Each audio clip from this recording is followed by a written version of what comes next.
శ్రమలలో బహుశ్రమలలో ఆదరణ కలిగించెను.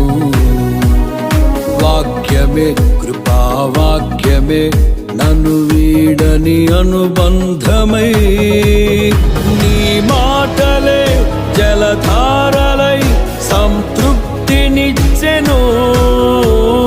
నీ మాటలే ఔషధమై గాయములు కట్టెను. నీ మాటే మధురం రాజులకే, మహారాజు